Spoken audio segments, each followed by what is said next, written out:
Donc on essaie là. Parfait. Bonjour à toutes, j'espère que vous allez très bien. On se retrouve aujourd'hui pour une nouvelle édition sur Faiseurs d'Exploits où nous allons parler des mères célibataires. Nous allons parler des familles monoparentales, comment est-ce qu'elles peuvent se relever, comment est-ce qu'elles peuvent reprendre goût à la vie, comment est-ce qu'elles peuvent tirer meilleur profit de la vie. Donc, je suis avec Béatrice. Bonjour Marthe. Bonjour Béatrice. Bonjour. Comment vas-tu? Je vais bien toi? Je vais très bien. Parfait, plaisir d'être avec toi aujourd'hui. Oui, c'est quel bonheur de te retrouver une fois de plus.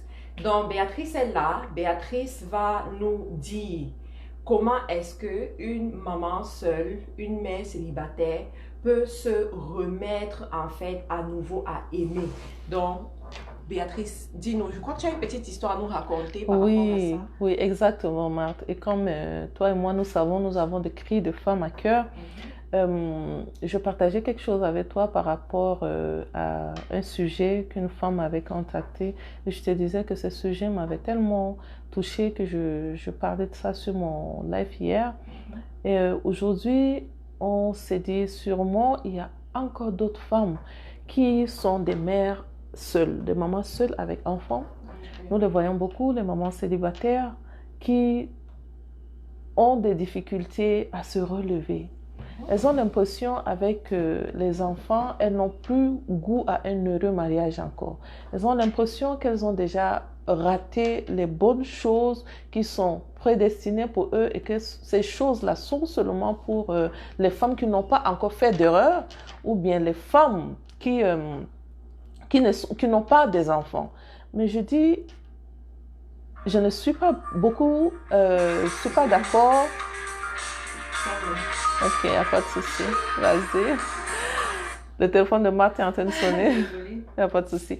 Et donc, je ne suis pas d'accord avec les personnes qui pensent que, étant maman seule, on ne peut pas se relever, avancer, se remettre encore dans un mariage, mais alors un mariage pas comme le mariage précédent. On peut éviter les erreurs qui ont été faites dans le passé et être localisable, mais alors cette fois-ci, être localisé par un bon mari. Parce que tout ce qui se passe dans notre vie nous donne la leçon. On évite de tomber encore sur les mêmes erreurs qu'on a faites dans le passé. Donc, si une maman qui a fait une erreur dans le passé, elle est sortie de ce mariage et elle se remariait, après on se rend compte que ça n'a pas marché, deuxième mariage. Donc, comme tu disais tout à l'heure, l'enfant avec Mathieu, l'enfant avec Jonas, l'enfant, 2-3 pères différents. Qu'est-ce qui se passait? Qu'est-ce qui se passe? Et nous voulons partager ça avec vous aujourd'hui. Merci, Marthe. Merci beaucoup, Béatrice. Alors, comment est-ce qu'une femme qui est dans une famille monoparentale, une maman seule, peut faire pour être localisable? Ok, wow. C'est une très belle question. Parce que là, c'est quelqu'un en fait qui s'est retrouvé seul, peut-être parce que le précédent mariage n'a pas marché, ou bien elle a eu un enfant hors mariage. Et là, elle doit se remarier. Déjà, explique-nous est-ce qu'elle doit même se remarier? Parce qu'il y a beaucoup de femmes qui se disent c'est mieux de rester seule. Aïe, aïe, aïe, ça c'est une erreur. Le mindset, on doit travailler beaucoup avec cette personne pour qu'elle change sa manière de réfléchir. Déjà, le Créateur n'a pas créé une femme pour qu'elle soit seule. Elle a créé une femme pour accompagner un homme. Et donc, tu dois accepter que ma situation actuelle est provisoire et cette situation doit changer. Je dois me relever pour que cette situation change. Mais ça doit changer sur toute son enveloppe. Alors, l'erreur que j'ai eu à faire avant, qu'est-ce qui se passait? Assis-toi et écris tout ce qui se passait. Les remarques que le mari précédent te faisait souvent, il me faisait quelles remarques? Même peut-être que je faisais beaucoup d'efforts, mais il me faisait les remarques. Donc, si tu n'identifies pas le problème et que tu veux te remettre dans une autre union, il se peut que les mêmes erreurs que tu as eu à faire puissent attirer une autre personne qui viendra et qui peuvent encore te faire les mêmes bêtises que l'autre personne t'avait fait dans le passé et alors ça ne change pas. Pour être localisable à nouveau, il va falloir que tu identifies toutes tes erreurs afin que tu ne puisses pas attirer une personne qui viendra te répéter les mêmes erreurs que tu as eu à faire dans le passé. Ok, donc ça c'est la première chose. Oui. Et ensuite, comment est-ce qu'elle fait? Parce que tu vois, il y a beaucoup de femmes en fait qui sont dans cette situation. Et des fois, la société même leur fait comprendre que ce n'est plus possible. Oui, parce qu'elles ont raté. Voilà. Et en plus, elles ont des enfants qui va venir prendre la responsabilité de ces enfants-là. Qu'est-ce que tu peux dire par rapport à ça? Par rapport à ça, Marthe, je dirais, il faut faire attention afin que tu ne puisses pas, par exemple, prendre un homme qui a aussi des enfants. Ne sois pas pressé. Prends ton temps. Ne pense pas en toi que comme j'ai les enfants, je serai localisée que par un homme qui a déjà eu des enfants. Ça t'attire beaucoup de problèmes. Déjà, les enfants que tu as, tu dois chercher à les gérer. Tu vas encore ajouter un homme qui a ses enfants. 2 éducations différentes. Si tu n'es pas quelqu'un qui est fort de caractère, qui peut supporter les caprices des enfants d'une autre maman, ajouter aux caprices de tes propres enfants, tu vas vivre malheureuse dans le mariage. Et ça ne marchera pas. Et donc, je conseille à une femme qui a déjà eu des enfants, je lui dirais, assis-toi et réfléchis. Cherche d'abord à savoir, est-ce que à moi, je dois seulement aller avec un homme qui a déjà eu des enfants ou bien Dieu peut me donner un homme qui n'a pas des enfants et qui me prend avec mes enfants, que ce soit un enfant, que ce soit 2. Tu peux peut-être avoir 3 enfants, pourquoi pas? Tu pourras toujours te remarier avec un homme. Mais tu as dit quelque chose qui a attiré mon attention. Tu dis que une mère célibataire ne doit pas se mettre avec un homme qui a déjà eu des enfants. Pourquoi est-ce que tu dis ça? En fait... Parce que, tu sais, quand tu es maman célibataire, tu sais, l'âge évolue beaucoup. Oui. Et à un moment donné, si tu veux rencontrer quelqu'un, en fait, tu veux épouser quelqu'un qui correspond quand même pas à ton âge et tout, la personne aussi aura un certain âge. Et la personne aura certainement fait sa vie. Exactement. Donc, exactement. Est-ce que tu peux expliquer par rapport à ça? Ok, ce que tu dis est très important parce que comme nous avons remarqué, d'habitude, les hommes qui veulent se remarier à nouveau, ils ont déjà eu de relations précédentes avec une femme et sûrement il y a des enfants. Donc, pose-toi la question, est-ce que c'est ça ce que je veux? Pose-toi la question, et si le monsieur, il a des enfants, quels sont les éléments que je peux mettre sur pied afin que je puisse supporter ces enfants? Est-ce que je suis prête pour pouvoir les supporter? Si tu penses que déjà tes enfants à toi te posent déjà beaucoup de soucis, tu n'es pas obligé de te mettre avec un autre homme qui a déjà des enfants. Sûrement, tu vas trouver une autre personne qui a... Discrimination. Tu vas trouver sûrement une personne qui a pris du retard pour se marier. On ne sait jamais. Il y a d'autres hommes qui, jusqu'à 40 ans, sont tranquilles et ne pensent même pas au mariage. Ok. Ça peut arriver. Qu'il te soit fait selon ta foi. Donc, si tu as foi que moi, je vais seulement attirer un homme marié, divorcé, qui a déjà des enfants, il se peut que c'est ça que tu vas attirer aussi. Mais si tu te dis en toi que je vais attirer un homme mature qui n'a pas encore eu des enfants, je pense que Dieu est capable d'aller chercher cet homme-là pour pouvoir te donner afin que tu sois... Parce qu'il connaît ta capacité et la parole de Dieu nous dit qu'il ne nous éprouve pas au-dessus de notre force. Si c'est qu'avec 3 enfants, tu en as déjà assez, tu souffres déjà. Pourquoi il va t'ajouter un homme qui a déjà 3-4 enfants aussi? Bon, j'ai une autre question pour toi. Et oui. vous aussi qui êtes sur les réseaux sociaux, vous pouvez poser les questions. Exactement. C'est une discussion, on veut vraiment que ce soit une discussion. Exact. Et de plus en plus, on aura des moments comme ça. Oui. Sur cette page, si vous n'êtes pas encore abonné sur la page de Faiseurs d'Exploits, abonnez-vous. C'est vraiment un mouvement porté par des femmes qui veulent transformer les mentalités, aider la femme à mener une vie épanouie. Donc, Béatrice, alors... Quand une femme se retrouve dans la situation de mère célibataire, est-ce que tu la conseilles de rentrer directement dans le mariage sans avoir travaillé sur elle-même? Parce que tout à l'heure, quand on causait, tu m'as dit, il y a des erreurs qui amènent une personne à se retrouver dans une certaine situation. Et par rapport à ce cas, quel est le conseil que tu peux donner à une femme? Ok. Tout à l'heure, je disais, il va falloir identifier les erreurs faites dans le passé. Parce que l'erreur que tu fais, quand tu ne le rectifies pas, ça va t'amener à répéter les mêmes erreurs. Donc, souvent, quand on est en face d'une situation pareille, on voit beaucoup l'erreur de l'autre. Tu vas rencontrer d'autres femmes qui vont toujours te dire, il me faisait ça, il me faisait ceci, il faisait. Mais qu'est-ce qui se passait pour que cette personne rentre dans ta vie et il commence à faire les choses que tu n'aimes plus? Tu vois? Donc, cherche d'abord à identifier le problème et cherche à résoudre ce problème parce que ce n'est pas un homme qui va venir dans ta vie pour pouvoir résoudre les problèmes que tu as à la base. Tant que ces problèmes ne sont pas résolus, si lui, il vient avec ses mots, les problèmes que lui, il a aussi, tu vas voir que ça devient beaucoup et tu n'arrives pas à supporter. Qu'est-ce que tu vas dire? Tu vas dire que mais ça ne marche pas, je vais ressortir. Et donc, ça fera que tu auras affaire à 1, 2, 3 personnes. Alors, ça peut arriver que premier mariage, 1 enfant, deuxième mariage, 2 enfants, troisième mariage, tu risques encore on ne sait jamais.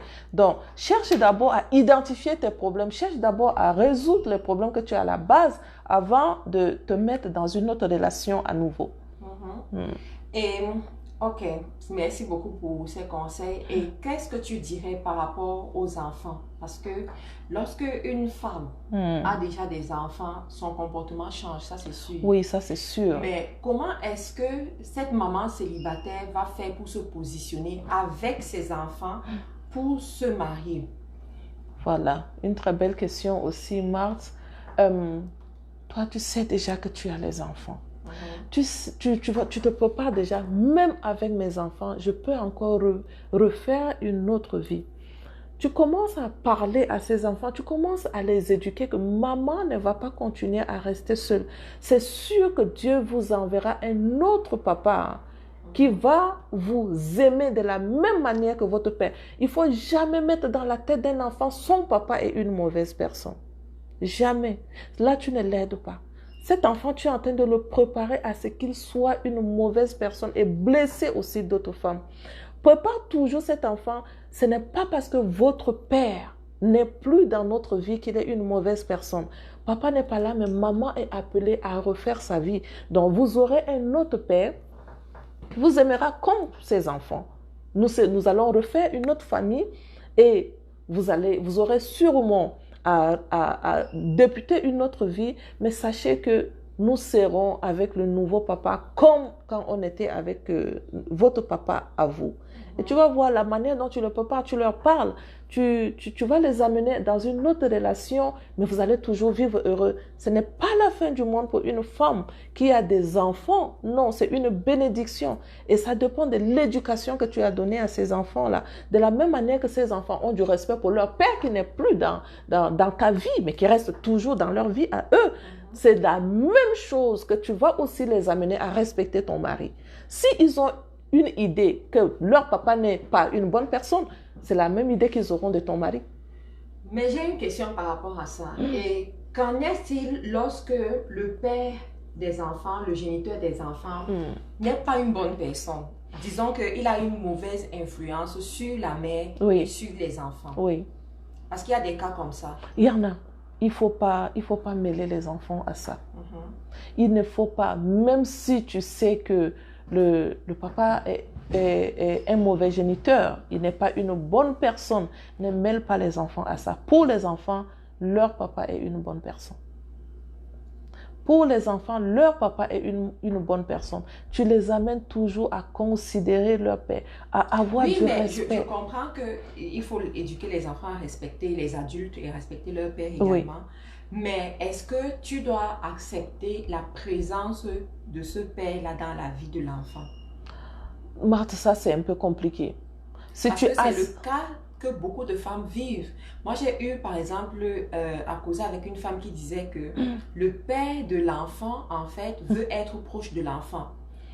mais ne veut pas se marier avec elle, ne veut rien avoir à faire avec elle. Et le comportement il du est papa? très abusif envers elle, très abusif envers l'enfant, mais veut rester proche de l'enfant.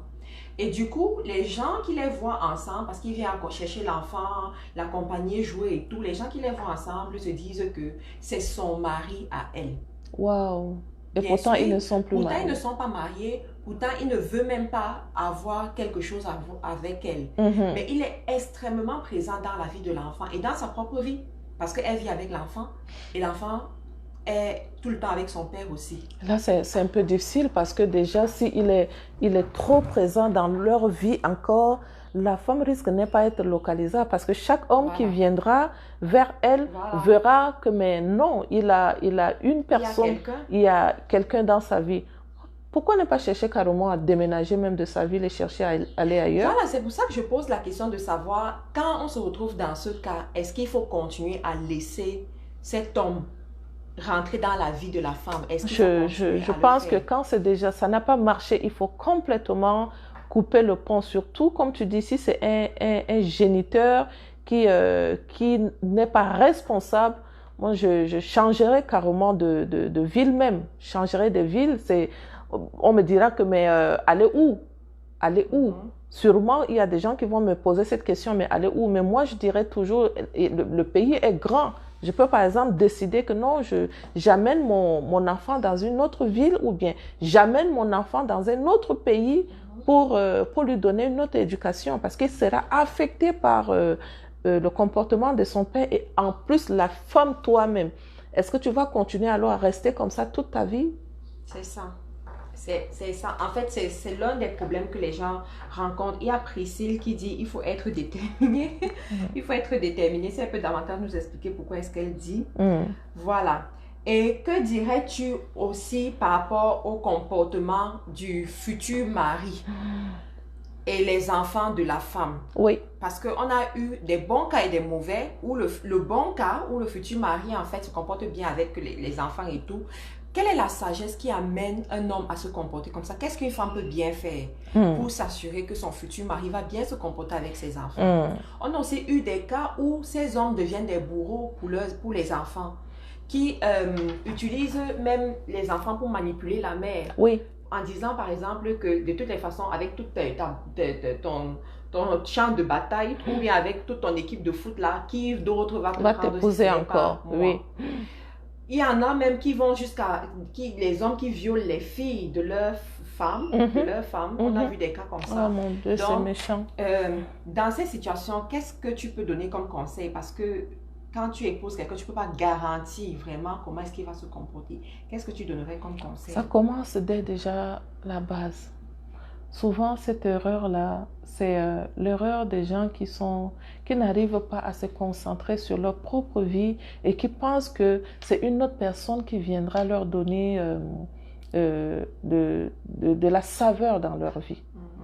Elles sont pressées, elles ne prennent pas le temps pour pouvoir voir est-ce que cet homme, la nouvelle personne qui va rentrer dans ma vie, mérite déjà ma compagnie, mérite d'être le père de ces enfants-là. Parce que si tu ne fais pas attention et tu prends seulement une personne, tu le laisses rentrer dans ta vie, l'intimité que tu as commencé à construire avec tes enfants, la bonne relation, l'ambiance que vous avez, cette ambiance sera affectée. Et quand cette ambiance est affectée, sache que toi-même tu es affecté. Pourquoi tu vas alors rentrer dans une relation pareille? Est-ce que tu es alors obligé de te laisser accompagner par un homme? Prends un temps, vis avec tes enfants et laisse que une bonne personne que tu as vue, cet homme, il aime mes enfants. Cet homme, je peux laisser mes enfants avec lui. Comme tu parles du cas qu'il y a des hommes même qui touchent les filles de leurs femmes. Est-ce que quand je sors, je laisse mon enfant avec lui? Est-ce que je suis tranquille? Sur moi, tu sauras, est-ce que cette personne est une bonne personne? Ne sois pas pressé pour prendre, parce que c'est un mari, et comme on me dit, non, je peux encore reconstruire ma vie. Oui, on te dit, tu peux reconstruire ta vie, mais on ne te dit pas que reconstruire ta vie avec n'importe qui. Ok, par rapport à ça, moi, qu'est-ce que je dirais? Le conseil que je donnerais aux femmes à ce niveau, c'est de se fier vraiment de ce que la Bible dit, parce que la Bible parle de l'unité. Donc, l'homme quittera son père et sa mère et s'attachera à sa femme. Donc, quand il s'attache à sa femme, il s'attache à tout ce qu'elle a, en fait. Ouais. Et ils deviennent un. Donc, ayant vécu cette situation, je peux, par exemple, vous donner des astuces concrètes, par exemple, si vous voulez, pour dire que la première des choses, c'est de vraiment construire l'unité entre l'homme et la femme, entre vous deux. C'est très important. La deuxième des choses, ensuite, c'est construire l'unité entre toi, ton mari, et ensuite les enfants qui rentrent en jeu ici. Ça peut être tes enfants, ça peut être ses enfants. Mais vraiment de construire cette unité-là. Et cette unité, ça passe par des petites choses. Par exemple, il y a des familles où où on appelle l'homme par son prénom, où on dit tonton, tu vois. Les enfants de la mère vont dire tonton. Oui. Ici, moi, je te dirais, évite vraiment ça. Que ce soit papa, que ce soit maman. De telle sorte que si un étranger vient à la maison, qu'il ne puisse pas déterminer. Exactement, voilà, c'est très important. Identifier, qu'il ne puisse pas identifier, voilà. Il y a Reine qui dit, moi, je me suis mariée à 16 ans. Est-ce que je peux encore me marier? Oh my God. Bon, peut-être qu'entre-temps, tu t'es retrouvée seule et là, tu demandes si tu peux encore te marier. Béatrice, est-ce que tu peux? Bien sûr qu'elle peut se remarier. Ça veut dire, elle se marie à 16 ans et ça n'a pas marché. Est-ce que Reine, c'est ça, c'est ce que tu voulais dire, ça n'a pas marché et actuellement, tu es une mère, peut-être mère célibataire ou bien une mère avec les enfants, mais tu peux te remarier. Qu'est-ce que Dieu dit de toi? Est-ce que Dieu t'a créé pour que tu vives seul? Non. Dieu t'a pris de la côte d'un homme. Il t'a créé spécialement pour que tu puisses rester accompagné d'un homme, que ce soit dans ses missions, que ce soit dans sa vie. Tu n'es pas faite pour vivre seule. Tu vas te remarier, bien sûr. C'est ce message-là que nous sommes en train de véhiculer ici. N'accepte pas que tu vas vivre seule parce que je me suis déjà mariée à 16 ans, peut-être que j'ai eu des enfants. Est-ce que qui va encore me localiser afin que je puisse être encore une femme qui mérite le bonheur dans le mariage? Oui, tu mérites ce bonheur. Ça dépend de ce que tu te dis de toi. La Bible dit, elle disait en elle-même. Donc, si toi, tu te dis en toi-même que moi, je ne peux plus me remarier, mais c'est sûr que c'est ce qui va arriver parce que c'est ce que tu te dis. Voilà. J'aimerais dire ici, en fait, aux femmes, parce qu'on a décidé de faire ce live et j'ai trouvé que c'était vraiment un bon sujet parce que je suis passée par là. Comme Béatrice a dit, elle se disait en elle-même. Ça veut dire quoi? Ce que toi-même tu acceptes de toi. Exact. Ce que toi-même tu mets sur ton histoire, le nom que tu mets sur ton histoire, le nom que tu te donnes. Si tu sais, à un moment en Angleterre, j'ai dit aux gens, ne m'appelez plus jamais mère célibataire. Si j'entends quelqu'un... Tu as enlevé ça sur toi. C'est comme une couverture que tu as enlevée.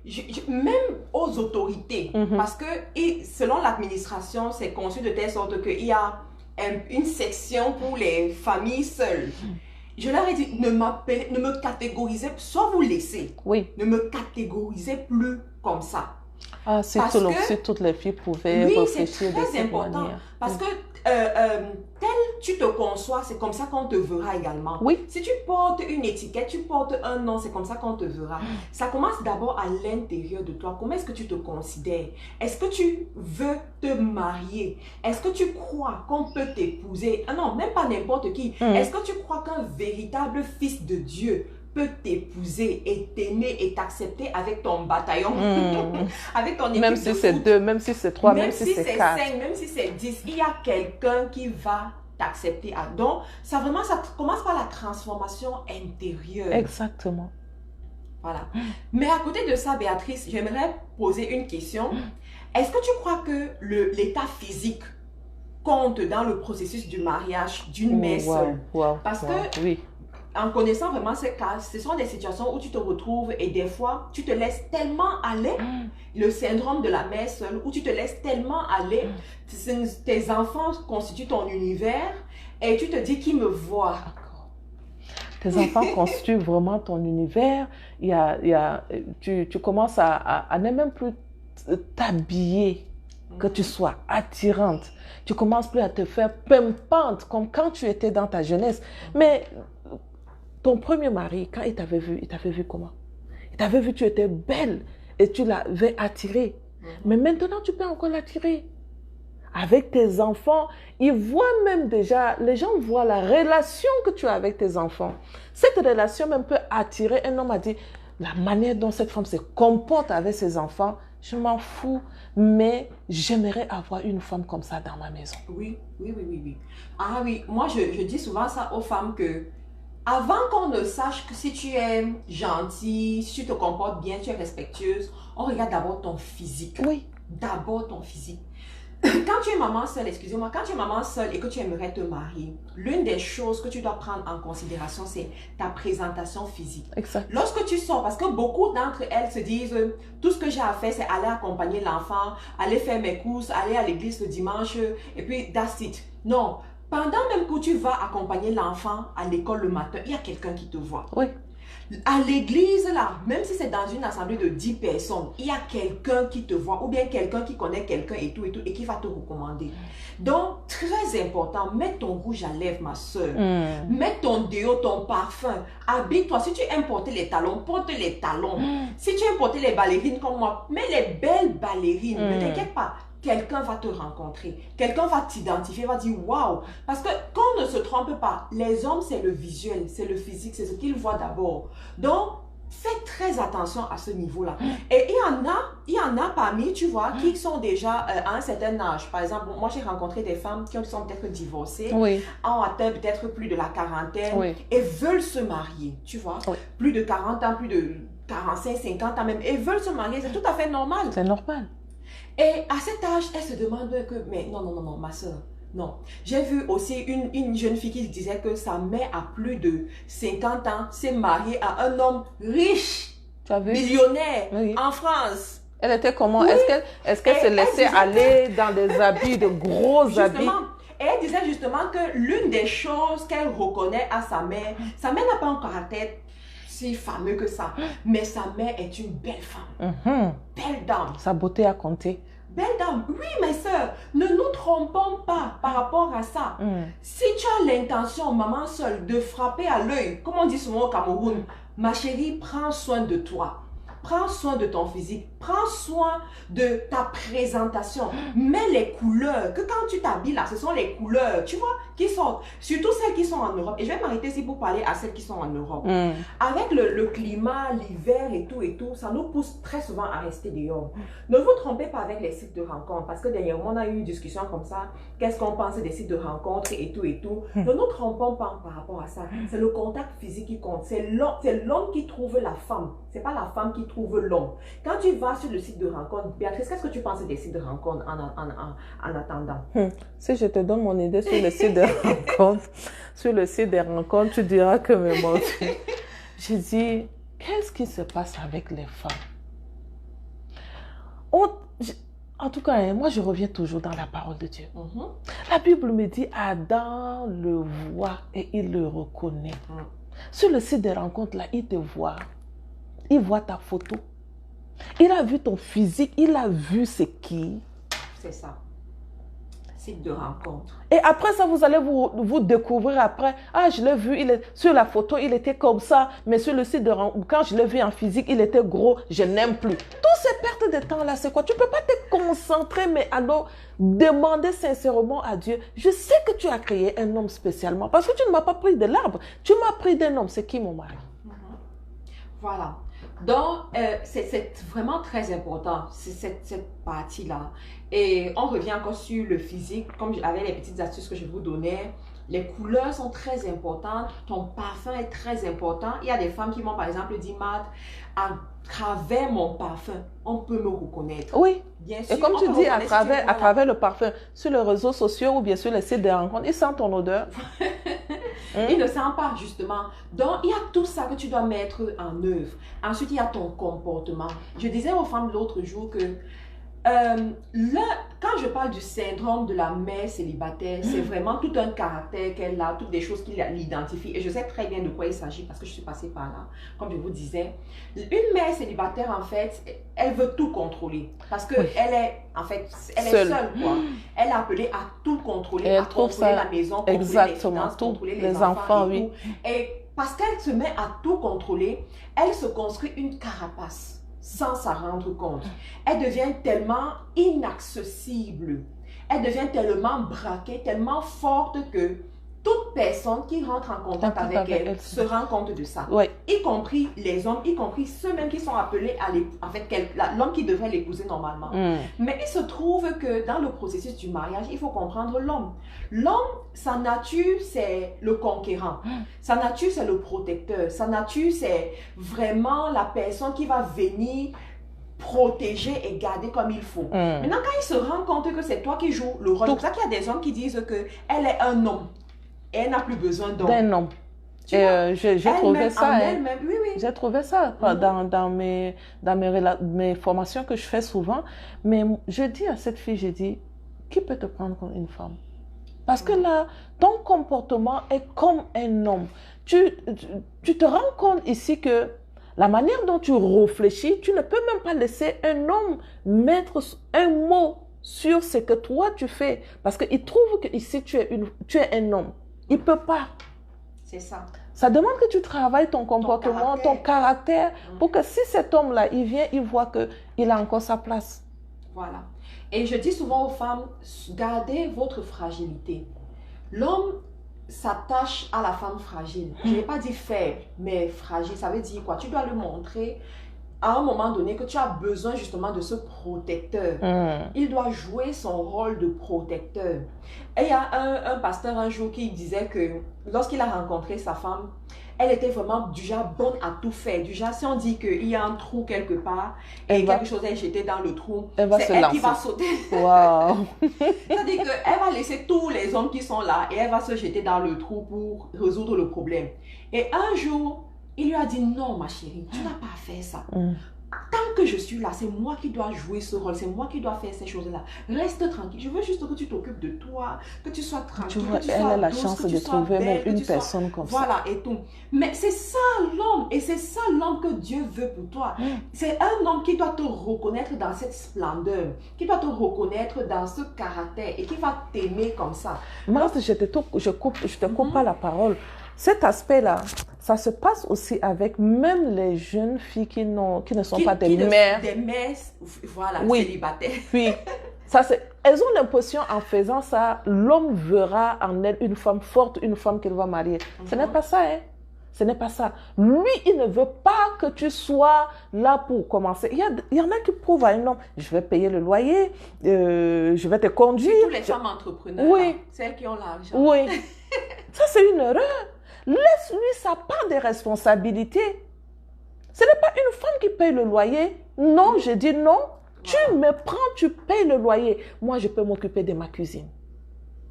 Si c'est nourriture à la cuisine, je n'ai pas besoin de te dire que non, la nourriture de la cuisine, oui, tu peux le faire si tu le veux, parce que tu es le père de la maison. Mais pour moi, je trouve, pour ma cuisine, je ne peux pas venir dire à un homme, achète-moi ma viande, achète-moi mes marmites, tu vois. Mais pour la maison, tout ce qui est dans la maison, que ce soit télé, que ce soit le loyer, l'électricité, pardon, prends cette responsabilité. Les habits de mes enfants, si tu l'achètes, tant mieux. Si tu ne l'achètes pas, je dois regarder les habits de mes enfants. Oui. Ça, c'est ma responsabilité aussi. On va chuter pour parler d'un cas par rapport à la mère célibataire sur ses finances. Est-ce que tu penses qu'il est important pour une maman seule de développer ses finances? C'est très important qu'elle développe ses finances. Ça ne veut pas dire, quand tu es indépendante financièrement, ça ne veut pas dire tu prends la place de l'homme ici, non. Laisse la place de l'homme toujours, mais fais tout étant mère célibataire que tu développes ton finance. Afin que même si cet homme il rentre dans ta vie, qu'il ne sente pas que tu le prends pour qu'il soit pour vous un payeur de tout ce qui est dans la maison. Non, avant que tu viennes, moi je m'occupais de mes enfants, je faisais toutes mes choses. Mais sache, si tu rentres dans ma vie, il y a certaines responsabilités à partir d'aujourd'hui que tu dois le prendre. Je ne le ferai pas pour toi, tu seras le père de cette famille. Je te donne la place du père de cette famille, mais je ne ferai pas tout à ta place, non. Alors voilà, à ce niveau, je vais partager un peu mon expérience. D'accord. Ça nous fera plaisir d'écouter ton expérience. Oui. Je vais partager un peu mon expérience. Oui. Étant en Angleterre, je me suis retrouvée étant mère célibataire, mère seule. Et je n'avais même pas la possibilité d'avoir les allocations au départ. Donc, je vivais, comme je dis, je raconte souvent sur 10 livres par semaine. Et à un moment donné, quand j'ai eu vraiment ce chamboulement, j'ai décidé de prendre ma vie en main. J'ai décidé, en fait, de devenir comme la femme du Proverbe 31. Je me suis rendu compte que je devais me marier. Et j'ai commencé à faire des recherches par rapport au mariage en Europe, comment les familles vivent et tout. Et je suis rentrée sur certaines études qui ont été faites aux États-Unis où on explique la situation des familles monoparentales, comment est-ce que la plupart de ces familles monoparentales sont tenues par les mères qui sont dépressives parce qu'elles n'ont pas assez d'argent pour subvenir à leurs propres besoins. Et lorsque elles cherchent un homme, en fait, cette image-là, ça se voit directement, quoi. Donc, l'homme a l'impression, lorsqu'il rentre en contact avec elle, que lui viendra acheter, il viendra toujours payer, il sera un peu comme un payeur et ça le décourage, ça le braque. Et des fois, l'homme même qui peut être avec toi et vous pouvez construire la famille ensemble, lorsqu'il voit toutes les charges qui seront collées à son dos, il est découragé et puis il prend la fuite. Oui. À côté de ça, j'ai aussi eu une autre étude qui étudiait un peu les critères sur lesquels les hommes prennent la décision d'être avec une femme. Et il y avait les critères sur lesquels les hommes prennent la décision d'être avec les mères célibataires. Et l'un des critères qui revenait, c'était quoi? C'était l'indépendance financière. C'est ça. Bon, c'est vrai, vous allez peut-être dire que en fait, si Dieu a prévu qu'il t'épouse, il ne va pas regarder tout ça, machin et tout ça. En fait, ça, ce sont les conceptions, si tu veux. Mais si tu veux avoir plus de chance, si tu veux te donner plus de chance par rapport à ça, je te donne ce conseil. Sois financièrement libre. Donc, quand moi, j'ai compris ça, j'ai décidé, OK, l'une de mes batailles, ce sera de devenir financièrement libre par moi-même. Pas par les allocations, mais par moi-même. D'être capable de payer pour mon loyer, d'être capable de payer pour ma voiture, d'être capable de payer pour mon alimentation, pour tout ce que je veux. Et j'ai commencé à travailler par rapport à ça. Et une fois en causant avec mon mari, je lui ai posé la question de savoir... Qu'est-ce que tu aimes chez moi? Qu'est-ce qui t'attire? Il a cité, et l'une des choses qui m'a frappée, il a dit, tu es travailleuse. Tu vois? Tu es travailleuse. Et même le jour du mariage, il a dit, et j'aimerais vous dire que ne vous trompez pas les femmes. Quand votre fiancé là, il va parler de vous dans sa famille, l'une des questions qu'on lui pose, sinon même si ce n'est pas la première question, c'est qu'est-ce que tu fais? Il y en a d'autres qui vont même cacher leur productivité parce qu'ils veulent que c'est l'homme qui prenne la responsabilité financière. Donc, tu vois, il va commencer par faire comme si elle n'a rien. Je n'ai rien. Tu vois, quand lui, il voit ça comme ça, il sent en même temps, mais ça, si je m'engage dedans, oui, c'est moi qui prendrai toute la responsabilité. Maman, montre-lui que tu es capable. Mais c'est comme on disait tout à l'heure, ta capacité, ce n'est pas une capacité qui va amener l'homme à dire, mais où sera ma place ici encore? Ce n'est pas ça. Ça veut dire que tu dois savoir faire la part des choses. Oui. Il doit avoir sa place, mais tu dois lui montrer que, en fait, tu es établie. En fait, tu es complète. En fait, tu ne l'attends pas pour... tu ne l'attends pas pour être riche. Si on peut dire ça comme ça. Disons ça comme ça, oui. Tu ne l'attends pas pour manger. Toi-même, tu peux mettre à manger sur ta table. Toi-même, tu peux envoyer tes enfants dans l'école que tu veux. Mais tu lui laisses quand même sa place d'homme. Tu lui laisses son autorité d'homme. Son autorité à tous égards d'homme. Mais je vous assure que c'est extrêmement important. Et j'aimerais m'arrêter ici pour parler à celles qui sont en Europe. Parmi les femmes qui sont en Europe, qui sont dans les familles monoparentales, l'un de vos problèmes, c'est vos finances. Je vous en prie, il faut souvent dire, appeler chien, chien et chat, chat. L'un de vos problèmes, c'est vos finances. Des fois, vous rencontrez des hommes qui sont bien. Il vient de sortir de l'école, par exemple. Ou bien, il a son petit boulot. Mais quand il te voit, tu es belle, tu pries bien, tu chantes bien, tu es respectueuse et tout. Mais quand il voit les deux enfants qui sont derrière, il sait que lui va avoir une vie à l'aise, une vie épanouie. Et il ne sait pas comment est-ce qu'il va faire pour gérer tout ça. Ça l'amène à se poser plein de questions. Et si par comble de malheur, il a peut-être une mère ou bien un ami à côté qui lui dit, gars, est-ce que tu vas t'en sortir? Est-ce que tu vas t'en sortir? Cette fois, il sera découragé, il va laisser. Il va un peu freiner. Tu vois? Par contre, tu sais, la Bible, elle enseigne énormément. Vous devez être un. L'homme et la femme. Sortons de cette conception où c'est l'homme qui doit venir tout faire dans la maison. Et toi, la femme, tu croises les bras. Ce sont ces conceptions qui nous font souvent perdre certaines opportunités. Mais Martha, par rapport à ce que tu es en train de dire, il faut que nous spécifions bien les choses, ok? Il y en a d'autres qui veulent déjà montrer à l'homme, comme on est en train de dire, tu dois montrer que tu es financièrement libre. Qu'est-ce qu'elle va faire? Comme elle veut un mari, va commencer à ramasser l'argent des enfants là pour lui acheter les habits avec, lui préparer de gros plats avec beaucoup de viande dedans pour lui donner parce que je vais attirer un homme. Non, maman. Ce n'est pas dans cet effort que nous sommes en train d'en parler. Exactement. Non, non, non, non. Tu n'as pas besoin de lui montrer que non, je commence à t'acheter les cadeaux. Laisse qu'il t'achète le cadeau. Oui. C'est lui qui doit faire ça pour toi. Oui. Ce n'est pas Ce toi. que tu dis est très important parce que c'est l'un des pièges des mamans célibataires. Oui. Elles veulent tellement plaire. C'est une manque Elles de veulent confiance manque parce qu'elles de- oui. pensent qu'en faisant ça, Oh non, c'est une grosse erreur. c'est une grosse erreur. C'est une grosse erreur. Elles veulent tellement plaire, elles veulent tellement frapper à l'œil de ce monsieur-là que elles vont lui faire des cadeaux. Non, ma chérie, c'est pas ça. C'est lui qui va te On faire les n'achète cadeaux là. pas l'amour. Non, on n'achète pas. Si la personne elle t'aime sincèrement, il verra ton effort. Mais alors ton effort, disons, comment je peux dire, appeler cet effort-là? L'effort amoureux. Il voit que tu l'aimes, mais ce n'est pas le matériel. Le matériel que tu lui donnes, c'est fake et il le ressent. Il ressent que ça, c'est juste pour pouvoir m'attirer avec. Voilà. Non, non, non, non, non. Laisse que c'est lui qui court après toi. Je parlais avec une fille et elle me disait, maman, je l'appelle, il ne prend pas le téléphone. J'ai dit, ça fait combien de fois tu l'appelles, il ne prend pas de téléphone? Ça fait 3 jours que je l'appelle, il ne prend pas. J'ai dit, pourquoi toi tu l'appelles encore? C'est son cœur qui doit se battre pour toi. Toi, tu l'aimes, mais l'amour, la mendicité. Pourquoi lui, il ne t'appelle pas? Tu as appelé 3 fois, il ne prend pas son téléphone. Laisse-le là-bas.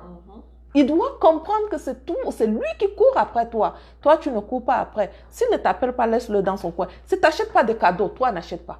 C'est lui qui doit le faire pour toi. Mais quand je te dis, toi, n'achète pas, excuse-moi de te couper la parole. Quand je te dis, n'achète pas, ça ne veut pas dire, je te dis de ne rien faire non plus. Parce que les femmes, là, souvent, quand on parle, elles prennent ce qu'elles veulent.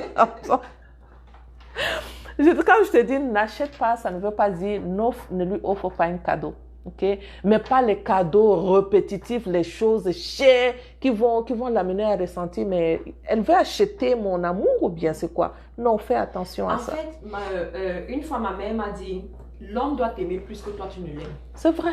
Surtout quand tu es dehors. C'est vrai. Tu vois. C'est lui qui doit chercher à te conquérir. Un jour, il y a un pasteur qui a enseigné sur les rules girls. Il disait, regarde bien autour de toi.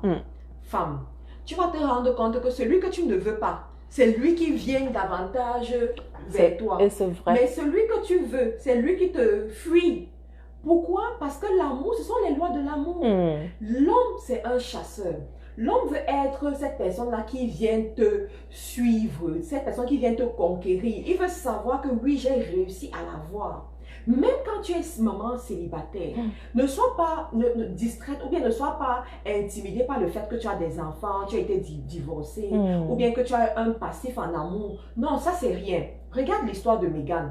Regarde cette histoire. Dans une famille royale avec toutes les caméras qui sont braquées sur elle. C'est une femme divorcée. Mais un prince qui n'a jamais été marié, qui n'a jamais eu d'enfant, est venu l'épouser. Et elle est rentrée dans la famille royale. Donc, ne sois pas distraite par le fait que tu as un passif en amour. On s'en fout. I don't care. Lorsqu'il t'aime vraiment, il va te poursuivre. Le pasteur a dit que dans son église, il a vu comment les femmes avec le VIH-Sida ont épousé des hommes qui n'avaient pas le VIH-Sida et qui savaient qu'elles avaient le VIH-Sida. Il a vu comment des femmes aveugles se sont mariées avec des hommes qui sont bien et tout et tout. Il a vu, il a expérimenté ça. À côté, il y avait d'autres femmes qui portent les talons et tout, les sacs Louis Vuitton, qui n'arrivent pas à se marier. Pourquoi? Parce qu'il y a des règles. C'est lui qui doit courir derrière toi. Des fois, même quand il te parle, fais comme si tu n'as même pas vu. Des fois, quand il t'appelle au téléphone, tu prends le téléphone, tu dis que je suis occupée, je suis en train de suivre une formation quelque part. Quand il comprend, il sait que tu es une femme de valeur, une femme de distinction. C'est lui qui viendra vers toi. Ne sois pas trop pressé à lui offrir les cadeaux. Déjà même, n'offre, je dirais même au départ, n'offre pas. C'est lui qui doit venir. C'est à ça que tu identifies. Est-ce que c'est quelqu'un avec qui je serais bien ou pas? C'est lui qui doit... tu sais, un homme peut être auprès de toi. Il ne ressent pas grand-chose. Mais ta façon de te comporter l'amène à rester. Tu sais ce que tu es en train de dire. Je parlais avec une fille ce matin. Hein. Elle me dit, maman, je viens... Elle a fini la formation, mon mari me localise. Elle me dit, je viens d'être localisée. Mais tu sais ce que le monsieur me dit? Il me dit, je veux une femme. Je ne veux pas une fille. Parce qu'il ressent en moi que je ne suis pas mature. Oui. Tu vois. Et elle a 26 ans. Et l'homme lui dit, je veux une femme. Quand nous rencontrons un homme, laissons sortir nos degrés de maturité. Laissons nos bébés là, comme si nous sommes en train de supplier l'amour. On ne supplie pas. Quand c'est pour toi, c'est pour toi. Ça reste là. Exactement. Mais quand tu fais le style, ils ne sont pas fous. Ils regardent, ils observent, ils savent. Ils savent. Donc, ne fais pas parce que c'est ma situation de mère avec les enfants. Je dois tout faire afin que cet homme puisse m'aimer en retour. Il ne doit pas t'aimer à cause de ta situation, mais il t'aime à cause de l'amour réel qu'il a pour toi. Donc, ce n'est pas les cadeaux que tu dois donner. Ce n'est pas aussi... Tu ne dois pas faire pitié. Non, pas de pitié. Ce n'est pas aussi les gros habits chers que tu vas aller acheter pour porter. Économise ton argent pour lancer un business à côté. C'est même mieux pour toi que de mettre beaucoup d'argent sur ton habillement pour attirer un homme. L'habit attire un homme, mais après ça. Donc, en fait, il y a vraiment ces petites choses qu'il faut prendre en considération.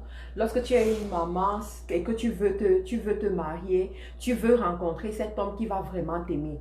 Parce qu'on a vu des histoires. On a vu des histoires des femmes. Elle a un enfant ou bien elle a des enfants. Elle tombe sur un homme et après l'homme commence à la maltraiter. Et commence à lui dire que sans moi, qu'est-ce que tu es? En dehors de moi, qui peut encore venir t'épouser? Un homme qui te parle comme ça, là, tu le mets à sa place. Tu le cales en l'air. Comme dit Coach Sonia. Tu le cales en l'air. En fait, des gens, en fait, notre but ici, c'est de t'amener à ce qu'il n'ait même pas l'opportunité de te dire une chose pareille. Non. Que lorsqu'il te voit, qu'il comprenne qu'il a en face de lui une femme sage.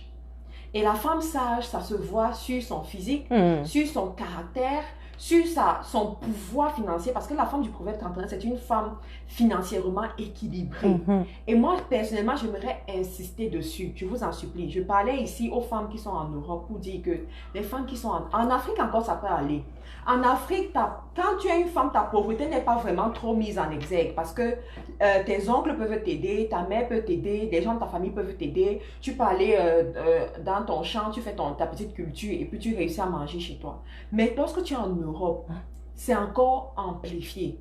Et tu dois faire très attention là-bas. En Europe, il y a le plus grand taux de familles monoparentales. Le plus grand taux de femmes célibataires. Mais Martha, pour te poser une question, ça c'est dû à quoi par exemple? C'est dû à plusieurs facteurs. Moi je dirais premièrement, c'est dû au fait que les gens ne sortent pas assez. Les gens sont tout le temps dans les mêmes endroits. Travail, maison. Travail, maison, église, supermarché. Ouais. Donc, les gens ne multiplient pas les occasions de rencontrer d'autres personnes, de rencontrer les nouvelles personnes. La deuxième des choses, c'est quoi? C'est par rapport aux finances. Parce qu'on a eu beaucoup, personnellement, j'ai eu beaucoup de cas comme ça, où je causais avec les femmes, où elle te dit, oui, il a peur de s'engager. Mais le dégât de travail dans les, comme tu disais, travail, maison, bureau. Le dégât de travail dans les bureaux, maison, ça aussi, c'est vrai que ça peut disqualifier beaucoup. Moi, je conseille aux femmes, ayez des travails qui peuvent vous mettre en relation avec beaucoup de personnes. Voilà. J'aime beaucoup les relations, le travail dans le MML, hein, le MMLM, c'est ça? MLM. J'aime ça parce que ça te met, c'est relationnel, ça te met en contact avec beaucoup de personnes. Moi, les relations que je fais en commençant à faire le business dans le MLM, je me suis rendu compte, mais si je restais dans un bureau, je serais toujours avec mes 3, 4, 7 collègues qui sont là parce que tu quittes là-bas, c'est la maison. Tu quittes là-bas, c'est la maison. Avec tes enfants et c'est fini. Mais quand tu es dans un truc relationnel, on peut aussi créer notre propre truc relationnel aussi. Ce que tu dis est très important. Je vais un peu expliquer pour ceux qui ne comprennent pas de quoi il s'agit. Okay. C'est le marketing de réseau en fait, le MLM. C'est une forme de métier, si vous voulez, qui va vous aider en fait à pouvoir rencontrer d'autres personnes, une grande majorité de personnes. Ce que vous ne pourriez avoir si vous êtes juste dans un bureau. Donc, il y a plusieurs formes de MLM que vous pouvez avoir comme complément de revenu. Vous pouvez faire un comme complément de revenu. Ça va vous aider à rencontrer des gens, ça va vous aider à savoir parler à d'autres personnes. Ça va vous aider à tuer la timidité également. Exactement. Ça, c'est très important. Donc, à côté de ça aussi, les opportunités pour sortir, il y a des conférences qu'on organise souvent. Il y a des rencontrer des gens. Il y a des barbecues aussi que les gens organisent. Vous pouvez aller. Il y a, je sais pas, les 5 à 7. Oui, voilà. Ça aussi, ça peut te permettre de rencontrer souvent les personnes aussi, sortir. À ce niveau. Exact. Donc, en fait, si tu veux rencontrer les gens, tu auras l'opportunité de rencontrer les gens en sortant. Ne reste pas juste chez toi quand tu es une femme et que tu as envie de rencontrer. Ne reste pas juste chez toi. Sors, multiplie les opportunités. À l'église également, rentre dans un service. Fais quelque chose à l'église. C'est en faisant les choses que tu peux... Servir aussi est très important. Que tu peux te faire connaître aussi et que les gens peuvent te remarquer. C'est très important. Donc, je vais revenir sur les finances pour vous donner des petits conseils à ce niveau pour dire que ne néglige pas tes finances, toi qui es en Europe et même toi qui es en Afrique également. Tes finances vont t'aider énormément à te prendre en charge. Ça va t'aider à ne pas vouloir que les gens aient pitié de toi. En Angleterre, j'ai vu des cas comme ça. Tu vois, une femme, en fait, elle veut toujours recevoir par la pitié. Et ça se transmet aussi en amour. En amour, on va remarquer ça, que tu veux rentrer dans une relation par pitié et c'est pas très bon. Ça va t'aider à être l'aide de cet homme qui va t'épouser. Parce que selon la Bible, tu dois être l'aide de ton mari. Tu dois pouvoir l'épauler également. Et dans une famille, c'est très important. Nous devons apprendre à sortir des conceptions où la femme est bonne à rester à la cuisine. Non. En tant que femme, tu dois pouvoir te déployer à tous égards. Te déployer dans tes finances, te déployer dans tes relations, te déployer dans ta famille, te déployer partout. Et avant de rentrer dans le mariage, je te conseille de construire tes sources de revenus. Ça va énormément t'aider. On ne fait que répéter ça, répéter. On ne fait que prendre l'exemple de cette femme-là qui est dans la Bible. La femme du proverbe 30. Oui. La femme là, elle travaille de la maison. Elle ne court pas partout, mais elle a beaucoup de sources de revenus. Elle travaille. Voilà. Donc, on parlera toujours de ça. Ça aide énormément. Lorsque tu rentres dans le mariage, ayant tes sources de revenus, ça te distingue énormément. Ça te distingue auprès de ton mari, ça te distingue auprès de ta belle famille, ça te distingue auprès des gens même que vous allez rencontrer. Et là, vous pouvez vraiment faire au niveau des finances. Vous pouvez programmer, vous pouvez avoir des projets parce que vous avez le pouvoir financier. Exactement. Vous pouvez expérimenter la bénédiction à tous égards de Dieu parce que le mariage multiplie. Si tu parviens à avoir, je ne sais pas, 1000 euros, quand tu es seul, lorsque tu te maries, tu devras avoir même 3000 euros. Exact. Parce que le mariage multiplie. La bénédiction, il y a une bénédiction spéciale que Dieu a mis dans le mariage. Et tu dois cultiver cela quand tu es encore célibataire. C'est très important. C'est la peur de l'échec. Voilà. Comme la personne a déjà échoué une première fois, ça l'amène à avoir peur. Il se peut que si je m'engage, je fais un saut là maintenant, je peux encore échouer. Mais tu as échoué pour la première fois. Tout ce que tu as fait, il faut que tu le mettes sur un papier et observe ça très bien. Qu'est-ce qui se passait? Et pour le moment, est-ce que je suis encore localisable? Et ta réponse doit être oui, je suis encore localisable. Avec un grand oui, je suis encore localisable. Et travaille dans ce domaine-là. Et tu dois aussi... Ta mentalité, oui, tu es localisable, mais pas par n'importe qui. C'est parce que tu as les enfants, l'homme qui va venir dans ta vie, comme je disais au début, Tu n'es pas obligé de prendre un homme qui a aussi les enfants. Il y en a d'autres qui sont là, à 40 ans, qui ne sont pas encore mariés. Demande ceux-là qui Mais ont... là, il te faut la foi. Il Je faut te la garantis, il te faut la foi. Il te faut élever ton niveau de foi à ce niveau. Et on va parler de l'aspect spirituel, Béatrice. Oui. Est-ce que tu crois que le prophétique, le spirituel, dans ce cas, peut aider une femme à être localisable et à se marier? Et qu'est-ce qu'il faut faire concrètement à ce niveau? Parce que moi, je crois beaucoup à ça. Et je vous Moi raconterai mon aussi, histoire je crois beaucoup à ça. Tu sais, l'union entre l'homme et la femme, si nous croyons ou si nous ne croyons pas, l'union entre l'homme et la femme est spirituelle. C'est une institution de Dieu. Que tu es croyante, que tu n'es pas croyante, il a fait deux personnes. Il n'a pas fait l'homme seul, la femme seule. Moi, pour moi, je crois, toute une femme a droit à mener une vie, mais alors une vie de couple, mais pas avec n'importe qui. Il faut que ça soit aussi ton mari. Il faut que ça soit vraiment ton mari. Mais une perte de temps que les femmes font souvent, c'est laisser se conduire par soi-même. Laisser aller par soi-même, sans demander l'avis de Dieu. Est-ce que c'est lui? Tu risques de perdre ton temps. Tu risques d'aller avec un homme qui n'est pas ton homme. D'aller avec un mari qui n'est pas ton mari. Et c'est une perte de temps. Ce sont des larmes coulées. La Bible nous dit que c'est les larmes versées vers la vallée de Baca. Ces larmes-là, on peut encore les éviter.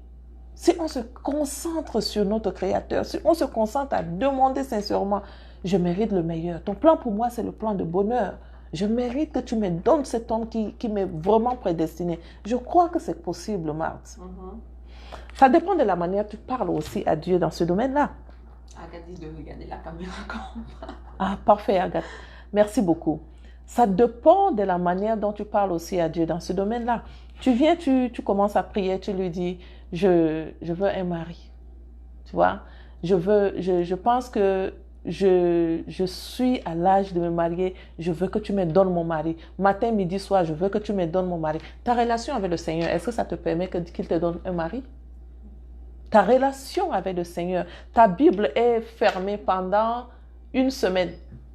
Toi, tu es avec des amis, tu es au dehors, travail, quand tu rentres à la maison, tout ce que tu sais, tu connais, dis merci pour cette journée, je veux que tu me bénisses avec un mari. Il te bénit avec un mari, toi tu ne lis même pas la parole pour que tu puisses comprendre que ton mari, le mari qu'il a prédestiné pour toi, est-ce que ça sera un Joseph? Le comportement de Joseph, c'est comment? Est-ce que tu connais l'histoire de Joseph? Le comportement de David, c'est comment? Est-ce que tu connais l'histoire de David? Le comportement de Jonas, de ces hommes qui sont dans la parole de Dieu, que tu identifies. Le comportement de telle personne sera le comportement de mon mari. Et moi, mon comportement est comment? Est-ce que mon comportement mérite le comportement mérite de rencontrer Joseph? Est-ce que mon comportement mérite de rencontrer David, l'homme intelligent? Est-ce que moi, je suis intelligente? Mon comportement mérite de rencontrer, je peux prendre exemple qui? Joseph, le mari de Marie. Est-ce que Joseph, le mari de Marie, quand elle était tombée enceinte, il n'a pas abandonné. Mais tu vas attirer un homme, tu tombes enceinte, commence déjà à se poser la question, est-ce que c'est même ma grossesse? Ça, tu l'as attiré comment? Ok. À ce niveau, j'aimerais ajouter une petite chose pour dire que Dieu s'assure que ses filles se marient. Oui. Il s'assure. J'ai souvent dit aux femmes que l'une des choses la plus facile à avoir pour une fille de Dieu, c'est de se marier. Mais il faut d'abord que tu sois une fille de Dieu. Aussi. Voilà, il y a un pasteur qui disait que beaucoup de gens veulent avoir ce que la Bible donne, mais ne veulent pas vivre selon la Bible. C'est vrai. Ça veut dire quoi? Ça veut dire que quand tu sais, tu veux te positionner, je vous en supplie, ici je vais vous parler vraiment avec mon cœur. Quand tu veux te positionner à ce niveau, pour que Dieu te fasse confiance à nouveau, qu'il te donne une seconde chance. Je vais utiliser les mots qu'il faut pour que tu puisses vraiment comprendre. Parce que moi, je suis passée par là. Tu veux que Dieu te donne une seconde chance. Ma chérie, tu n'as pas d'autre choix que de devenir la fille de Dieu. Et en tant que fille de Dieu, il y a des choses que tu dois faire. Tu dois apprendre à mener une vie de sanctification. Exact. Parce que pourquoi est-ce que tu vas rencontrer un homme qui va après te battre, te battre, qui va mal se comporter avec toi et tout? C'est parce que tu as rencontré le fils de l'ennemi. C'est parce que tes yeux n'étaient pas assez clairs pour pouvoir identifier que celui-ci, ce n'est pas la bonne personne. Mais si tu es guidé par le Saint-Esprit, si tu marches selon les voies de l'Éternel, tu vas te rendre compte qu'il te montre effectivement. Mais la voie pour y arriver, c'est la vie de sanctification. Tu sais, parmi beaucoup de mamans célibataires, des fois, elles mènent une vie où elles sont extrêmement dans le péché. Exact. Oui, mais dans le péché. Comme tu es en train de dire, je vais ajouter quelque chose sur ça. En fait, elle pense qu'elle mérite du n'importe quoi. Tu vois, elle mérite d'être localisée par un homme qui n'est pas un enfant de Dieu. Pourquoi? Parce qu'elle prend sa situation comme une situation pécheresse. Elle ne veut pas se délaisser de cette situation, se séparer de ce moment de vagabondage, par exemple. Elle a eu à connaître un bas ou bien un péché, mais relève-toi rapidement dans ça et quitte. Peut-être que tu te mariais avec la personne, vous vous êtes rencontrés, vous avez eu une relation et puis boum, l'enfant est venu, vous n'êtes pas encore mariés. Et vous êtes partis rester ensemble. Donc, après ça, ce que toi, tu dois faire, c'est rapidement dire à cet homme, écoute, la grossesse est arrivée, je suis enceinte, l'enfant va venir, mais je veux que tu régularises cette situation. Si tu ne régularises pas cette situation, ça veut dire, je ne suis pas ta femme. Et donc, on ne peut pas vivre ensemble pour le moment. Parce que si nous commençons à vivre ensemble pour le moment, ça sera vivre ensemble 1 an, 2 ans, 3 ans. C'est une perte de temps. Le concubinage commence dès le début. La grossesse est venue, c'était une erreur, je fais une erreur, la grossesse est venue tomber dedans. Et donc, après 1 mois, après 1 an, après accouchement, mon ami, on doit régulariser cette situation. Si on ne régularise pas cette situation, moi, tu ne vois plus encore mon corps. Jusqu'à ce que la situation se régularise. Oui. Et là, ta relation, comme tu dis, spirituelle avec le Seigneur redevient normale. Et la bénédiction que tu as droit à ça, l'institution de Dieu viendra sur ton chemin. Ça, c'est sûr.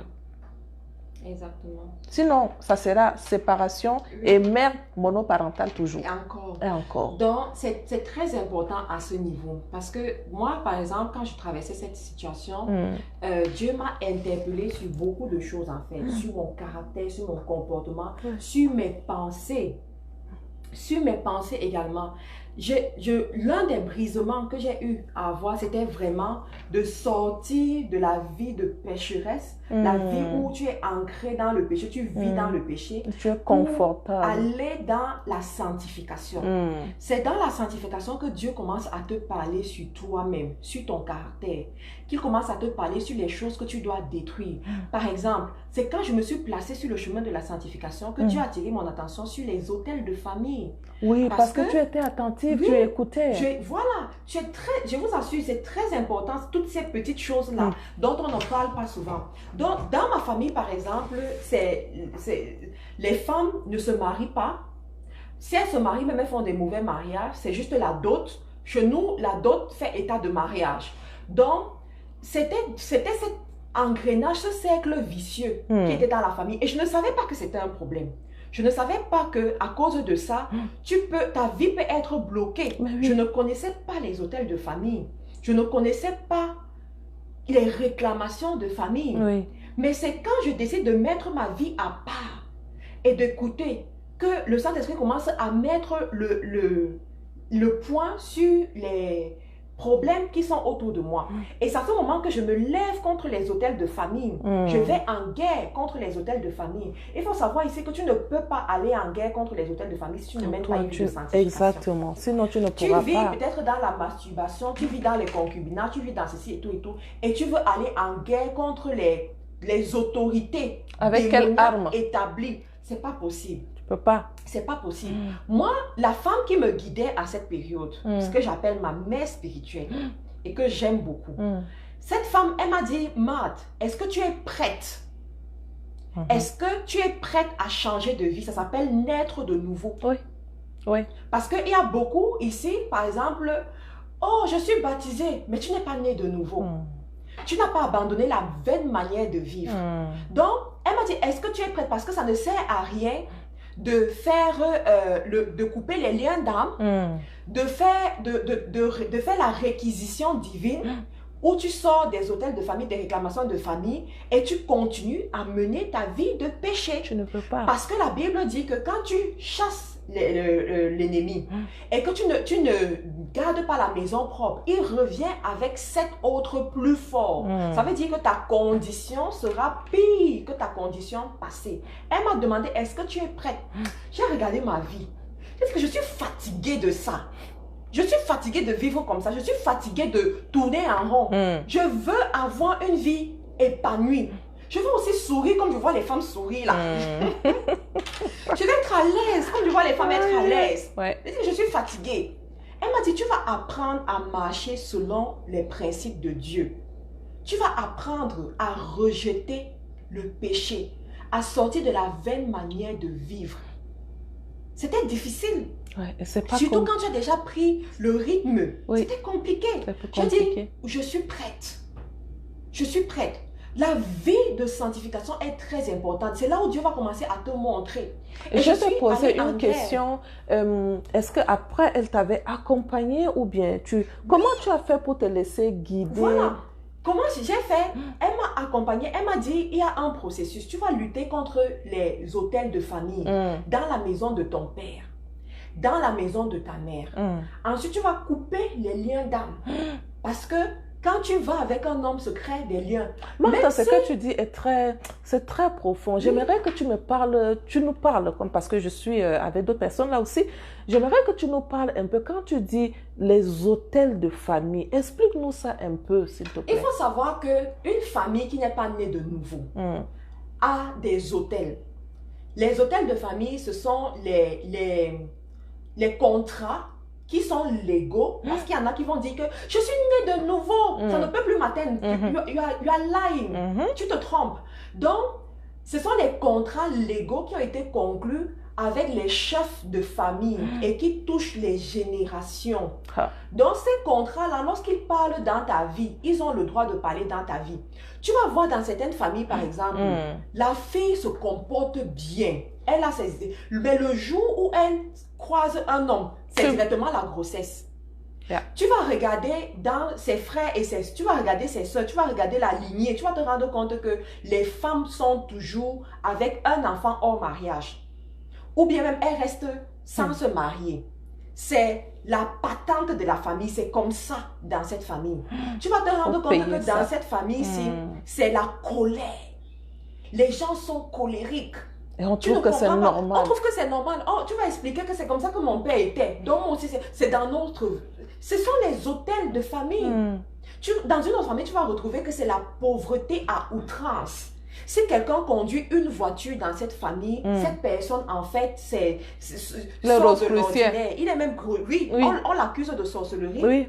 Pourquoi? Parce que les hôtels parlent. Ce sont les contrats qui ont été conclus en connaissance de cause ou sans connaissance de cause. Ça veut dire quoi? Il y a des familles, par exemple, qui se sont retrouvées dans des situations difficiles et le chef de famille, pour les protéger, est allé conclure des contrats avec les forces occultes pour assurer la protection de sa famille. Il y a des familles comme ça là où... Tu sais, je m'excuse de te couper la parole. C'est que tu dis, et ça me touche beaucoup parce que je parlais avec une dame la dernière fois.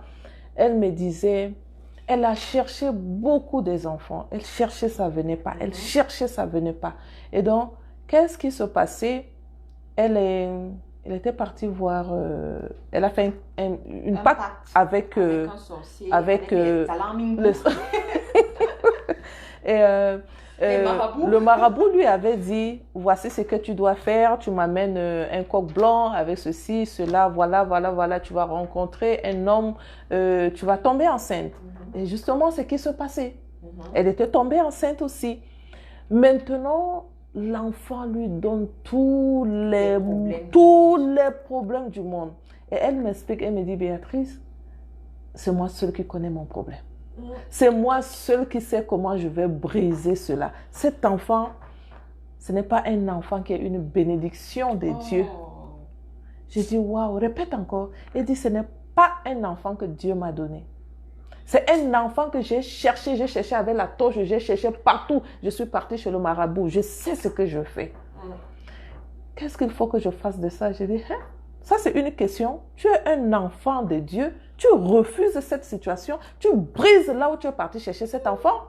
C'est possible que tu peux le faire. Et moi je crois que nous sommes plus que vainqueurs par le sang qui coule en nous. Je répète ça tous les jours. Je pense à la mort de Christ sur la croix pour moi.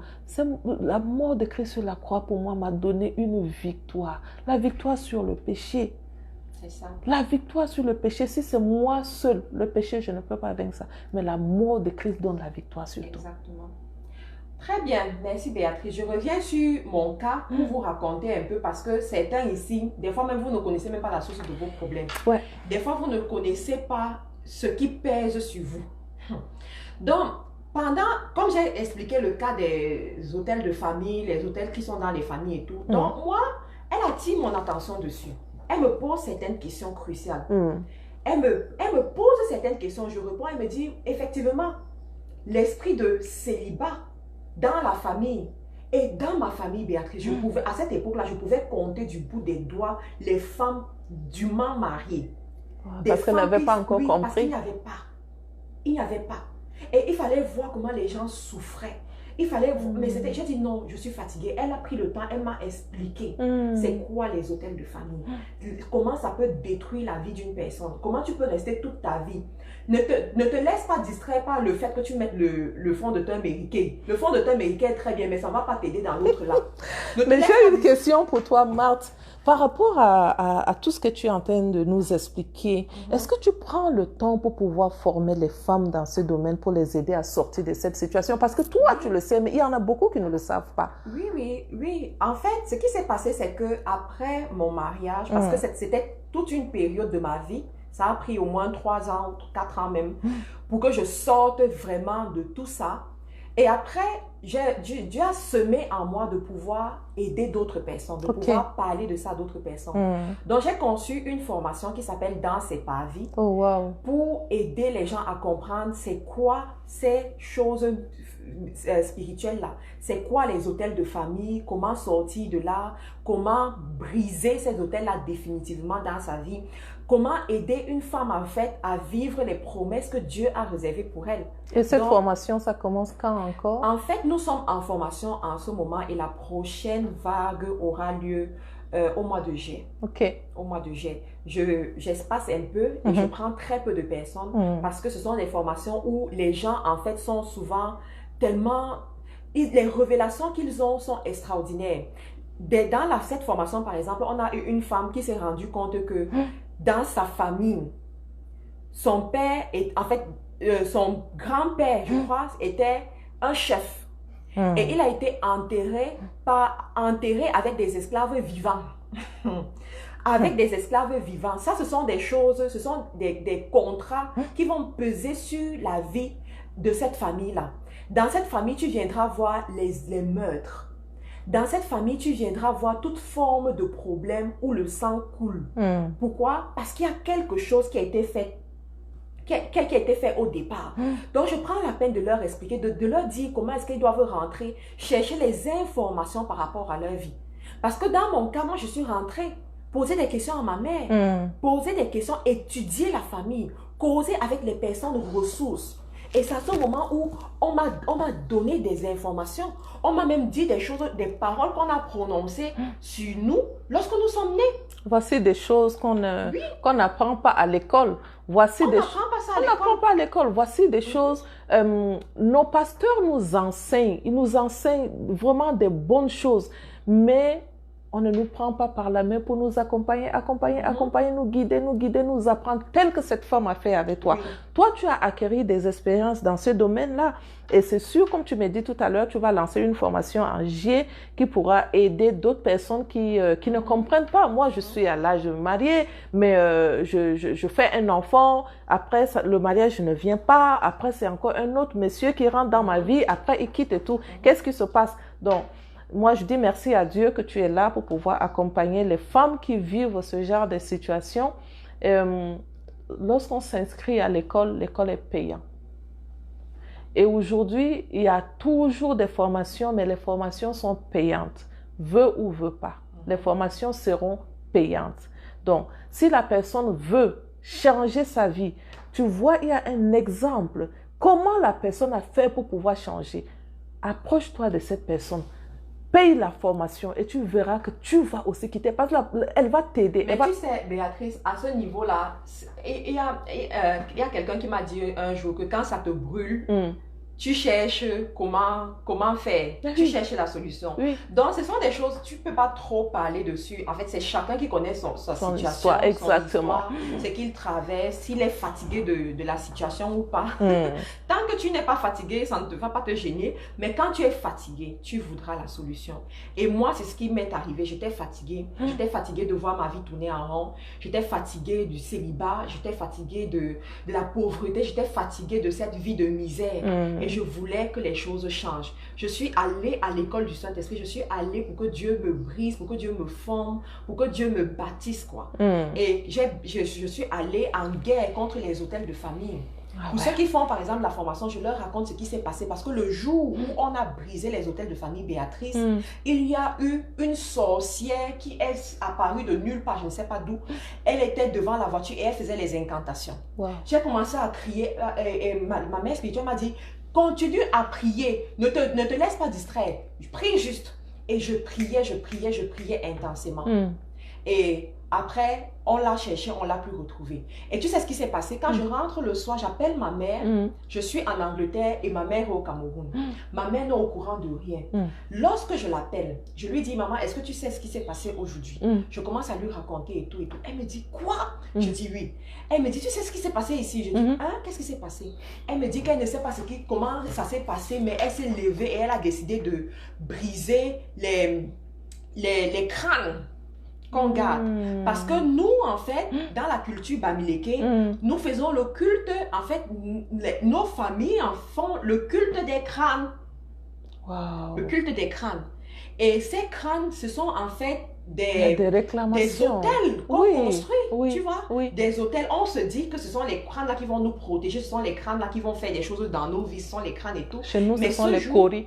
Voilà, les coris. Ce jour-là, elle a décidé d'enlever ses crânes dans sa maison, de verser les eaux, de jeter et tout le reste et tout ça. Et je vous assure que de la personne que j'étais en Angleterre, la personne qui n'arrivait même pas à avoir 3 repas par jour, ma vie a pris un élan extraordinaire. Les choses ont commencé à se débloquer dans ma vie. Je vous assure qu'à cette période-là, j'avais déposé les dossiers au Home Office pour l'immigration. Ils n'ont même pas pris le temps de lire mes dossiers. Ils ont renvoyé. Ils décident de bloquer tout. Ils ont renvoyé. Quand ils ont renvoyé, je me suis demandé que mais ça c'est encore quoi? Mais quand Dieu a commencé à travailler avec moi, les mêmes dossiers qu'ils avaient renvoyés intacts, je n'ai rien changé, j'ai renvoyé les mêmes en moins de 3 semaines, en 3 mois. Tout a été résolu. Je dis, c'est une histoire, quand je raconte souvent ce témoignage aux gens, les gens disent que waouh, Dieu est sur son trône. En moins de 3 mois, tout a été résolu. Il y a certaines parmi vous ici, des fois les problèmes que vous avez, vous ne connaissez même pas la source. Si vous allez demander à votre grand-mère, elle aura des choses à vous dire. Si vous allez poser les bonnes questions, vous aurez, en fait, ce que vous allez entendre, la souffrance. Il y a une fille que j'ai rencontrée. Une fille que j'ai rencontrée. Ayant vécu plus de 10 ans en France, elle n'arrive pas à avoir la résidence ou bien ce qu'ils appellent que la préfecture leur donne en France là. Elle n'arrivait pas à avoir ça. Je lui ai dit que ma chérie, ton problème là c'est pas simple. Elle me dit, moi j'ai déjà tout fait. Je lui ai dit que tu vas encore refaire. Mais avant que tu ne fasses, il y a une procédure que tu dois suivre. Tu dois aller réclamer ta vie, réclamer ta destinée auprès des hôtels là. Mais tu n'attaques pas les hôtels du jour au lendemain. Ce sont les contrats légaux, comme je t'ai dit. Tu ne les attaques pas n'importe comment. Tu vas avec le trône de la grâce. Tu vas avec la connaissance de ton identité de fille de Dieu. Tu vas avec le sang de Jésus. Tu vas avec ce qui a été payé à la croix. Ah, mais parce que si tu n'expliques pas ça de cette manière, la personne va se lever. Et il sera foudroyé. Tu seras foudroyé. Parce que l'hôtel, en fait, est légal. C'est ça. tu viens de finir de faire ta relation avec un homme, tu te lèves que non, parce que j'ai entendu Marthe a dit qu'il faut aller prier, réclamer. Vas-y, mais il va t'attendre là-bas. Donc, commence d'abord à travailler. La base commence d'abord à ta relation avec le Seigneur. C'est ça qui est très important. L'intimité que tu as avec le Seigneur. Le Saint-Esprit te montre. Elle, c'est le Saint-Esprit qui lui avait montré que c'est ça. Et il lui a mis une personne sur son chemin. Donc, toi, accepte d'abord de commencer ta relation avec le Seigneur. C'est très facile de commencer à build une relation avec le Seigneur, la parole de Dieu. Quand tu prends la parole de Dieu, j'aime une fois sur F2E, et j'ai suivi un voice que quelqu'un avait laissé, dit comment, elle veut lire la Bible, mais comment commencer, comment avoir une intimité avec le Seigneur. Et là, on lui a sûrement répondu, et il y a une autre fille qui disait, elle n'est pas d'accord quand tu prends seulement la Bible et tu ouvres, tu commences à lire. Donc, je dis à une personne, ta relation avec le Seigneur commence à travers la lecture de la parole de Dieu. C'est très simple, la lecture de la parole de Dieu. Demande au Saint-Esprit de te donner le réma du jour. Si c'est le matin que tu te lèves et que tu veux commencer à reconstruire ta relation avec le Seigneur, quand tu prends la parole dans ta main, dis au Saint-Esprit, donne-moi le réma du jour. La parole que tu as pour moi aujourd'hui, le Saint-Esprit, tu me parleras par rapport à ma situation. Et tu commences à lui expliquer la situation, comme tu viens d'écouter, brisement des hôtels de famille. Tu vas recevoir des paroles, des messages qui vont t'enseigner sur le brisement de liens de famille. Après ça, quand tu commences à prier dans ce domaine, tu vas voir que le Saint-Esprit va te diriger ou bien il va t'envoyer une personne qui pourra t'aider et tu vas t'en sortir de là. Et c'est là où, si tu es une jeune fille, tu redeviens même localisable plus facilement. Voilà, merci beaucoup. Merci pour votre attention. Nous sommes sur la page de Faiseurs d'Espoir. Retrouvez-nous à la conférence du 29 juin à Montréal. Ici, à Montréal, tout est déjà sur pied par rapport à ça. Vous allez voir le lien pour vous inscrire gratuitement à la conférence sur cette même page. Retrouvez-nous à la conférence. Abonnez-vous à cette page. Si vous voulez rentrer dans l'association, rentrer dans Faiseurs d'Espoir, faites-nous tout simplement un message ici. Nous allons vous donner le lien pour le WhatsApp, le groupe WhatsApp, pour vraiment être dans la famille. Nous serons également à Dallas le 6 juillet. Si vous êtes du côté des États-Unis, retrouvez-nous le 6 juillet à Dallas. Nous serons également à Paris le 9 novembre à Paris. Ce que vous avez vu ici, ce n'est rien comparé à ce qui se passe lorsque nous sommes toutes ensemble. Parce que c'est un collectif de femmes. Ce sont des femmes qui sont ensemble, qui ont une histoire. Chacune d'entre elles a une histoire profonde avec Dieu, une histoire profonde avec le Saint-Esprit. Chacune d'elles a des connaissances à partager avec vous, une expérience à partager avec vous. Venez, ne manquez pas. C'est la saison où les femmes se lèvent. C'est la saison où les femmes apportent la plus-value dans la société. Donc, ne manquez pas. Vous pouvez déjà vous inscrire à la conférence de Paris sur les liens qui sont disponibles sur Eventbrite. Donc, ne manquez pas. Nous nous retrouvons dans Faiseurs d'Espoir tous les mardis et les vendredis pour les proclamations matinales à 5 heures de Paris. Tu dois savoir commander sur ta vie. Dieu a dit à Job, depuis que tu existes, as-tu commandé au matin? Donc, des fois, c'est un problème t'arrive parce que tu n'as pas pu déclarer sur ta vie. Toi qui m'écoutes, depuis que le mois de juin a commencé, as-tu donné la direction au mois de juin? As-tu montré à juin ce que tu attends de lui? As-tu commandé pour voir les choses arriver? Donc, si tu veux avoir l'extraordinaire divin, il faut que tu apprennes à proclamer. Donc, rejoins-nous pour les proclamations matinales tous les mardis et les vendredis, 5 heures de France. Envoie-nous juste un message et nous allons t'aider. Pour ceux qui sont nouveaux, qui viennent de se connecter, qui nous découvrent pour la prochaine fois, envoyez-nous un message pour nous retrouver sur WhatsApp. Abonnez-vous à cette page. Merci d'avoir partagé la vidéo. Merci. Dis-leur aussi, est-ce qu'ils ont donné la direction à leur argent pour le mois de juin? Le mois de juin, ton argent s'en va où? Donne la direction à ton argent pour le mois de juin. Dans le Faiseur d'Espoir, on a de proclamations spécifiquement dans les domaines. On a 5 domaines différents. Tu peux aussi donner la direction pour ta famille. Le mois de juin, tu veux que tes enfants réussissent comment? C'est le mois de l'examen de nos enfants. Le mois de juin, qu'est-ce que tu dis sur tes enfants? Ils vont réussir comment? Ils réussissent comme qui? Ils réussissent leur examen comment? C'est toi, c'est ta bouche qui doit parler. C'est la décision. Tu parles à toute la situation de ta vie. Allez, à bientôt. On a fini. On vous bénit. Et puis, on se retrouve à la prochaine fois. Merci beaucoup. Bye.